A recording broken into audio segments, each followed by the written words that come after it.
Not all conflicts are about domination. Some are about coordination. In game theory, a zero-sum game describes a situation where one side's gain is exactly the other side's loss. There is no shared victory. Every win creates a loser. This logic dominates how many people intuitively understand politics. Territory gained by one state is territory lost by another. Influence expanded here is influence diminished there. Security achieved by one actor threatens others, but this is not the only possible structure. Positive sum games challenge this assumption. They suggest that cooperation can create outcomes where all participants benefit. The problem is not whether positive sum outcomes are possible. It is whether they are trustable. This is where the stag hunt enters. In the stag hunt, two hunters face a choice. They can hunt rabbits alone, small, guaranteed rewards. Or they can cooperate to hunt a stag, a much larger reward that requires mutual commitment. If one defects, the other gets nothing. This is not a game of betrayal. It is a game of fear. The rational risk is not being exploited. It is being abandoned. In international politics, most cooperation failures resemble the stag hunt. More than the prisoner's dilemma. States are not afraid that others will cheat secretly. They are afraid that others will withdraw publicly. Climate agreements. Trade regimes. Security alliances. All promise large collective benefits. All collapse when commitment wavers. Zero-sum thinking offers safety. Positive sum thinking offers prosperity. But prosperity requires trust, and trust is fragile. Zero-sum logic dominates because it is simpler. It assumes conflict is inevitable. It treats others as threats by default. This mindset creates clarity, but also stagnation. Positive sum logic is more demanding. It requires belief in long-term reciprocity. It requires the courage to be vulnerable. And vulnerability is politically dangerous. Leaders who gamble on cooperation risk blame if it fails. Leaders who choose zero-sum competition can always justify caution. This asymmetry explains why zero-sum thinking persists, even when it produces worse outcomes. The stag hunt exposes a cruel reality. The best outcome is also the riskiest. Hegemonic powers often prefer zero-sum structures. They already possess advantages. Cooperation threatens to redistribute gains. Rising powers often advocate positive sum frameworks. They have more to gain from shared growth.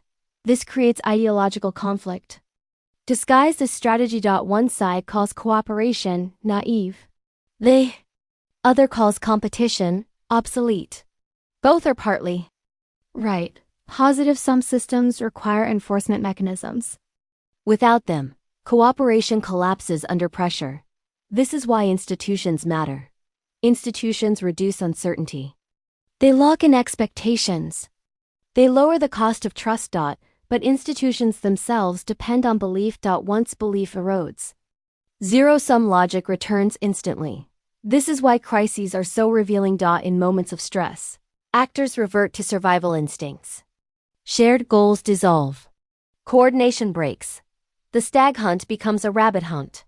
Short-term safety replaces long-term gain. This is not irrational. It is human. Zero-sum thinking aligns with fear. Positive sum thinking aligns with hope. And fear is easier to mobilize. Technology complicates this further. Global systems are more interconnected than ever. Positive sum opportunities are enormous. But interdependence also increases vulnerability. A single defection can ripple through entire systems.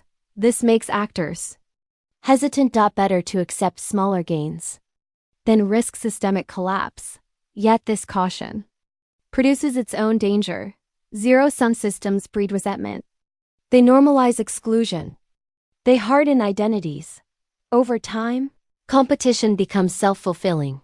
Even areas that could be cooperative are framed as battlegrounds. The tragedy of the stag hunt is not that cooperation fails. It is that cooperation is known to be better and still avoided. This creates a moral dimension. Choosing zero-sum logic is often safer. Choosing positive sum logic is often braver. But bravery without structure is recklessness. This is the unresolved tension of global politics. Do we design systems that reward trust, Or do we accept permanent rivalry as the price of stability? The Stag Hunt offers no guarantee. Only a warning. The highest rewards require the highest risk of disappointment, and without mechanisms to absorb failure. Most actors will choose certainty over possibility. Understanding this helps explain why progress is slow. Why global solutions lag behind global problems. Why cooperation always arrives late. That is not because actors are evil. It is because the game is unforgiving. If this video made you rethink cooperation and conflict, subscribe to the channel. Here, we don't assume the world is zero-sum, we ask why it behaves that way. Like the video if you believe trust is the rarest resource in politics. And stay with us, because next we explore AI, algorithms, and strategic games, where decisions are no longer made only by humans,